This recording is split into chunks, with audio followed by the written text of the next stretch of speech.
Hello everyone, welcome back to my channel. मेरा नाम है सौम्या द्विवेदी और मैं कॉम्पिटिटिव एग्ज़ाम की प्रिपरेशन कर रही हूँ। जैसा कि मैं आरपीएफ, एसआई एंड कांस्टेबल के लिए एक टारगेट प्रोवाइड कर रही हूँ, जिसमें मैं पर डे कुछ ना कुछ एक टॉपिक का टारगेट देती हूँ। तो आज संडे है और संडे के दिन हम पूरे एक वीक का रिवीजन करते हैं। तो चलिए देखते हैं एक वीक में हमने क्या क्या पढ़ा और आज हमें क्या क्या रिवीजन करना है।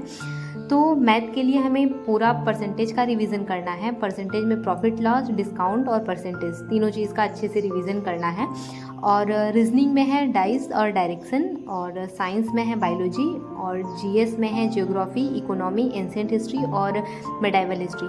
तो ज्योग्राफी, इकोनॉमी, एंशिएंट हिस्ट्री का थ्योरी रिवीजन करने से अच्छा है आप इसका पीवाईक्यू करिए, पीवाईक्यू का रिवीजन करिए। 10-10, 20-20 क्वेश्चन कहीं अच्छे जगह से लीजिए और उसको प्रैक्टिस करिए। तो जीएस में आप ज्योग्राफी, इकोनॉमी और एंशिएंट हिस्ट्री, मेडाइवल हिस्ट्री का रिवाइज करिए। स्टैटिक में मेजर साइट है, नेबरिंग कंट्रीज़ है और नेशनल पार्क है। तो 3 चीज़ का रिवीजन हमने 3 टॉपिक पूरे वीक में पढ़ा है, तो इन सब का रिवीजन हमें अच्छे से करना है।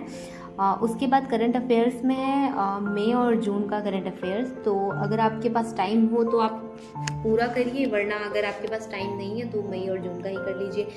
बट जैसा कि मैं आपको पहले से बताती आ रही हूँ कि एक मंथ का या वीकली करंट अफेयर्स को कंप्लीट करते जाइए। जैसे कि अभी हम लोग एक मंथ को कम से कम 3-4 दिन दे रहे हैं, तो कोशिश करिए कि अगर आप उसको लेक्चर से कर रहे हैं तो कम से कम 2-3 टीचर से तो उसको कर ही लीजिए।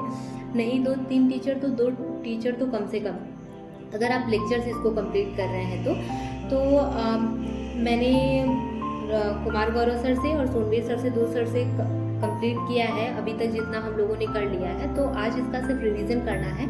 अगर आप लोगों ने पूरा जनवरी से मई जून तक नहीं किया अभी तक तो उसको कंप्लीट कर लीजिए। जैसा कि संडे को हम रिवीजन करते हैं और रिवीजन के साथ साथ जो भी टॉपिक हमारा पूरे वीक में छूट गया है उसको कंप्लीट करते हैं। तो आपका जो भी टॉपिक अभी तक टारगेट से कंप्लीट नहीं हो पाया है, आप उन टॉपिक को एक जगह लिखिए और आज के दिन उसको कंप्लीट करिए। तो इस तरह आप अच्छा रिवीजन भी कर पाएंगे। क्योंकि ऐसे जैसे अगर हम लोग पर डे टॉपिक ले रहे हैं तो एक टॉपिक पर डे कंप्लीट हो रहा है तो ठीक है, बट कोई उसमें से 1-2 टॉपिक छूट गया तो उसको आप संडे को कवर कर सकते हैं। जैसे कि मेरा कभी कभी करंट अफेयर्स ही छूट जाता है तो मैं उसको करंट अफेयर्स को संडे को कंप्लीट करती हूँ। तो इस तरह आप भी कर सकते हैं। उसके बाद मॉक टेस्ट सॉल्व करिए। और रही बात, जैसे मैंने जीएस, ज्योग्राफी और हिस्ट्री का सारा, इकोनॉमी का ये सब लिखा है, तो इसके लिए आप सिर्फ प्रैक्टिस, क्योंकि थ्योरी हम लोग ने 1-2 बार पढ़ लिया है पहले से ही, तो अब सिर्फ प्रैक्टिस पे हम लोग ध्यान देंगे। जो जो हमारा सब्जेक्ट कंप्लीट होता जा रहा है उसकी सिर्फ प्रैक्टिस करेंगे। तो प्रैक्टिस आप लूसेंट की बुक से कर सकते हैं, और या तो अगर आपके पास पिनाकल की बुक है, टीसीएस की बुक है, रेलवे की कोई और अच्छी बुक है जहाँ से अच्छी प्रैक्टिस हो जा रही है आपकी, तो आप वहाँ से अच्छी प्रैक्टिस करिए अपनी। और इस तरह सारे सब्जेक्ट भी कंप्लीट होते जाएंगे और आपको अच्छे अच्छे क्वेश्चन भी मिलते जाएंगे। जैसे अगर हम लोग थ्योरी पढ़ ले रहे हैं और क्वेश्चन प्रैक्टिस नहीं कर रहे हैं तो बाद में आते हुए क्वेश्चन भी गलत हो जाते हैं, तो इसलिए पहले से प्रैक्टिस ज़रूरी है। और लास्ट के 1-1.5 मंथ में हम लोग सिर्फ प्रैक्टिस करेंगे और मॉक टेस्ट पर डे लगाएंगे, इस तरह करेंगे। अभी बहुत टाइम से मॉक टेस्ट चल ही रहा है हम लोगों का कि पर डे हम लोग लगा रहे हैं, बट मेरा कभी कभी ऐसा होता है कि टाइम नहीं मिल पाता मुझे आरपीएफ, एसआई का मॉक टेस्ट देने के लिए, क्योंकि टारगेट इतना रहता है कि उसको कंप्लीट करने में सारा टाइम चला जाता है। और जब भी टाइम मिलता है मुझे, मैं उस दिन फुल मॉक जरूर दी। वैसे अगर आप पर डे फुल मॉक नहीं दे पा रहे हैं तो सिर्फ संडे को ही दीजिए, वो भी इनफ होता है। क्योंकि हम लोग पर डे जिस तरह से टारगेट ले रहे हैं और जिस तरह से टारगेट कंप्लीट कर रहे हैं उसमें हमारे हर सब्जेक्ट का सेक्शनल प्रैक्टिस हो जा रहा है, इंडिविजुअल प्रैक्टिस हो जा रहा है, चाहे वो जीएस हो, चाहे मैथ हो, चाहे रीजनिंग हो। अगर हम लोग एक टॉपिक ले रहे हैं तो वहाँ से हमारी अच्छी प्रैक्टिस भी हो जा रही है। ज़रूरी नहीं कि आप पर डे मॉक टेस्ट दें। अगर आपके पास टाइम नहीं मिल रहा है तो आप संडे के दिन अपना मॉक टेस्ट दे सकते हैं। तो आप इस तरह भी अपना टारगेट कंप्लीट कर सकते हैं। बट कोशिश करिए कि जो भी टॉपिक कंप्लीट नहीं हो पाया है उसको संडे के दिन करिए। जैसे कि करंट अफेयर्स तो ज़्यादातर होता है कि नहीं हो पाता, तो उसको संडे के दिन कंप्लीट करिए। या तो अगर आपका कोई साइंस का पोर्शन रह गया है जो अभी तक नहीं कंप्लीट हो पाया है, जैसा कि हम लोगों ने बायोलॉजी भी 1 वीक से चल रहा है, अगर उसका कोई भी टॉपिक कंप्लीट नहीं है तो उसको करिए और उसकी प्रैक्टिस करिए, क्वेश्चन प्रैक्टिस करिए ढेर सारी। मैंने क्वेश्चन प्रैक्टिस के लिए भी बताया है आपको कि कहाँ से क्वेश्चन प्रैक्टिस करें। तो अगर आप राधिका मैम से क्वेश्चन प्रैक्टिस कर रहे हैं तो बहुत सही है, बट अगर आप कहीं से नहीं कर रहे हैं, अभी तक आपका थ्योरी ही नहीं कंप्लीट हुआ है, चाहे वो केमिस्ट्री का हो, चाहे बायोलॉजी का हो, चाहे फिजिक्स का हो, तो मैंने अपने टेलीग्राम पे एक लिंक डाला है कि वहाँ से आप सारी क्लास को फ्री में कर सकते हैं। जैसे कि इवन कोचिंग सेंटर करके एक है, जहाँ पे कमल सर ने पूरी रीजनिंग बहुत अच्छी तरीके से पढ़ाया है। वहाँ पे आपको क्वेश्चन प्रैक्टिस बहुत अच्छा हो जाएगा, और वहाँ पे मैथ भी आपको फ्री में, मैथ की सारी क्लास फ्री में मिलेगी। आपको सॉल्यूशन कैसे करना है, बेसिक से एडवांस तक कंप्लीट करेंगे वहाँ पे। तो सर ने बहुत अच्छे, उनका सारा स्टाफ है जो बायोलॉजी, केमिस्ट्री, फिजिक्स सारी चीज़ें अच्छे से वहाँ पे पढ़ाई गई हैं। आप वहाँ से भी पढ़ सकते हैं। अगर आपने कोई बैच नहीं लिया और आपको ये नहीं समझ में आ रहा है कि साइंस कहाँ से पढ़ें, केमिस्ट्री, फिजिक्स और बायोलॉजी कहाँ से पढ़ें और क्वेश्चन प्रैक्टिस कैसे करें, तो आप पहले कंप्लीट करिए थ्योरी को, लेक्चर देखिए अच्छे से अगर अभी तक आपने नहीं कंप्लीट किया है। मैंने इसका लिंक अपने टेलीग्राम चैनल पे डाल दिया है। अगर आपको वो बैच चाहिए या फिर आप वहाँ से पढ़ना चाह रहे हैं तो वहाँ पे क्लिक करके आप उसको ज्वाइन कर सकते हैं।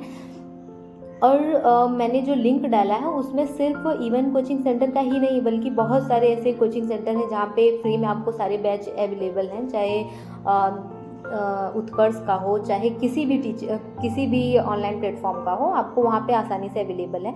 जैसा कि कुछ लोग कहते हैं कि अभाव में या कमी में नहीं हो पा रहा है, बुक नहीं है या फिर कोई क्लास नहीं या फिर ऐसा कुछ है, तो अब तो इतना कंटेंट हर जगह अवेलेबल है कि जो पढ़ना चाह रहा है वो कहीं ना कहीं से अपना देख के मैनेज कर सकता है। तो सबसे बड़ा सोर्स तो टेलीग्राम ही है, वहाँ से सारी चीज़ें अवेलेबल हो जाती हैं, हर चीज़, चाहे वो PDF हो, नोट्स हो, कुछ भी हो, तो वहाँ से मिल जाता है सारी चीज़। तो आप उसको वहाँ से ले सकते हैं और किसी भी अपने मनपसंद टीचर से पढ़ाई कर सकते हैं। और उसके बाद जैसा कि मैंने टारगेट लिया था नेशनल पार्क और ये सारी चीज़ें, तो मैंने स्टैटिक का जितना भी PYQ है, जितने टॉपिक अभी तक मैंने लिए थे, उसको मैंने GS निधि के बुक से कवर किया है कि जितना भी वहाँ पे PYQ है वो टॉपिक का उतना मैंने वहाँ से कवर किया है। उसके बाद जैसा कि ज्योग्राफी है और इकोनॉमी है और हिस्ट्री है, इसका भी PYQ मैंने GS निधि वाली बुक से अच्छे से कर लिया है, क्योंकि मुझे ऐसा लगता है कि जितनी प्रैक्टिस रहेगी उतना ही अच्छा रहेगा। और स्टैटिक में कुछ ऐसे टॉपिक हैं, कुछ ऐसे पोर्शन है जहाँ से क्वेश्चन आते हुए भी गलत हो जाते हैं, याद ही नहीं आता और कन्फ्यूज़न होता है। तो इसलिए GS स्टैटिक की प्रैक्टिस पहले से बहुत अच्छे से करनी है हम लोगों को। तो मैं स्टैटिक के लिए GS निधि बुक को फॉलो करती हूँ और सारी प्रैक्टिस मेरी वहीं से होती है। और कुछ ऐसे टॉपिक होते हैं जहाँ पे ऐसा लगता है कि कुछ और क्वेश्चन की प्रैक्टिस कर ली जाए, तो मैं उसको यूट्यूब से कंप्लीट करती हूँ। तो GS के लिए मैं ये कर रही हूँ। और बात करते हैं मैथ की कि मैथ कैसे कंप्लीट करें। इतना सारा टॉपिक एक ही दिन में दे दिया गया है, रिवीजन किस तरह करें। तो जितने भी टॉपिक दिए हुए हैं, जितने आज के संडे के दिन जितने भी टॉपिक दिए हुए हैं, आप उसका 10-10 क्वेश्चन, 5-5 क्वेश्चन जितना आपसे बन पड़े आप वहाँ से उसको कंप्लीट करिए। कि जो क्वेश्चन आपको ऐसा लग रहा है टफ है, उसी की प्रैक्टिस बार बार करिए। चाहे वो परसेंटेज हो, प्रॉफिट लॉस हो, टाइम वर्क हो, टाइम डिस्टेंस हो, तो आप इस तरह अपनी प्रैक्टिस कर सकते हैं। और रही बात रीजनिंग की, कि अगर आपको रीजनिंग की प्रैक्टिस करनी हो तो आप मॉक टेस्ट से रीजनिंग की प्रैक्टिस आराम से कर सकते हैं। जैसे आप सेक्शनल मॉक टेस्ट देख के अच्छे से कर सकते हैं, या अगर आपको टॉपिक वाइज करना है तो किसी बुक से अच्छे से टॉपिक वाइज कर सकते हैं।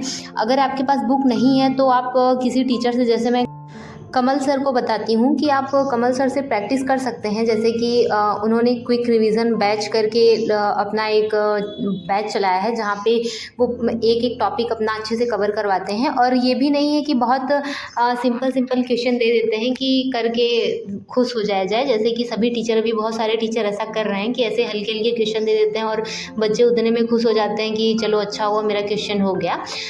तो कमल सर का अच्छा खासा क्वेश्चन रहता है, वहाँ पे बहुत अच्छी प्रैक्टिस हो जाती है। जैसे कि अभी हम लोगों ने नंबर सीरीज़ किया है, मिसिंग नंबर किया है, तो इन सब टॉपिक का बहुत अच्छा क्वेश्चन और बहुत अच्छी प्रैक्टिस हो जाती है। तो अगर आपको प्रैक्टिस करनी है तो उन्हीं से करिए रीजनिंग के लिए। बाकी अगर आप पहले से, अगर आपने 1-2 बार पढ़ लिया है रीजनिंग, तभी करिएगा, क्योंकि बहुत सारी चीज़ वो थोड़ा अलग बताते हैं जिसे थोड़ा कम समझ में आता है। तो रीजनिंग के लिए आप ये कर सकते हैं। तो बात करते हैं आज के टेस्ट के बारे में। तो आज मैंने SSC GD का टेस्ट दिया था, सिर्फ RPF SI एंड कांस्टेबल का नहीं दिया, क्योंकि बहुत सारे काम थे जो संडे के ऊपर टाले जा रहे थे, बहुत सारे काम पेंडिंग में थे। तो इसके लिए आज मैं सिर्फ SSC GD का टेस्ट दे पाई। उसके बाद जो भी टाइम मेरे पास था या फिर जो मैंने पढ़ने के लिए निकाला है वो ऐसे टॉपिक थे कि मैं कल भी टेस्ट दे सकती हूँ। बट ये जो टॉपिक मुझे आज अच्छे से कवर करने थे वो अगर छूट जाएंगे तो फिर मेरा पूरा एक वीक इधर उधर हो जाएगा, मीन्स पूरे एक वीक का टाइमिंग इधर उधर हो जाएगा। जैसा कि मैंने सेट किया है कि एक टॉपिक मुझे कब कब और कितने टाइम में ख़त्म करना है, तो उसके लिए मुझे टाइम मैनेज करना पड़ेगा। और जो टॉपिक मेरा ऐसा था कि मुझे एक बार और रिवाइज़ करना है इसको, जैसे GS का बहुत सारा ऐसे टॉपिक था जिसे एक बार रिवाइज़ करना था मुझे, तो इसके लिए मैंने रिवीजन को और मेरी प्रैक्टिस को ज़्यादा टाइम दिया। आज के दिन मैंने टेस्ट को थोड़ा कम टाइम दिया और मैंने RPF SI का टेस्ट नहीं दिया है। मैं उसको कल दे के और उसका स्क्रीनशॉट मैं शेयर कर दूँगी। यहाँ पे मैंने आज SSC GD का ही दिया है, तो आज के लिए मैं सिर्फ रिवीजन कर रही हूँ और वो टॉपिक अपना कंप्लीट कर रही हूँ ताकि कल से एक नया टॉपिक लेके चलें।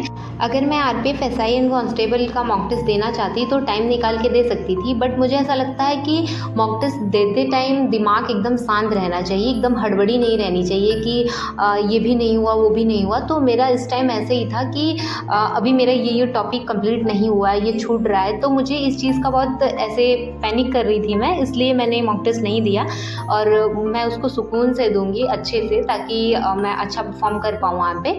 तो मैं कल इसको दे के इसका कम्युनिटी पोस्ट पे या फिर अपने ब्लॉग में उसको डाल दूंगी, आप वहाँ से उसको देख लीजिएगा। और आपका क्या स्कोर था SSC GD में, RPF SI में, आप ज़रूर से कमेंट करिएगा और ये भी बताइएगा कि किस सब्जेक्ट में आपका स्कोर सबसे ज़्यादा था और किस सब्जेक्ट में सबसे कम था। तो ये था आज का मेरा पूरा रूटीन, मैंने किस तरह अपना स्टडी कंप्लीट किया और किस तरह मैंने अपनी प्रैक्टिस की। तो आज का रिवीजन डे आप लोग बहुत अच्छे से रिवीजन करिए और बहुत अच्छे से प्रैक्टिस करिए मैथ की, GS की, रीजनिंग की, और आपका दिन बहुत अच्छा हो। Thank you so much.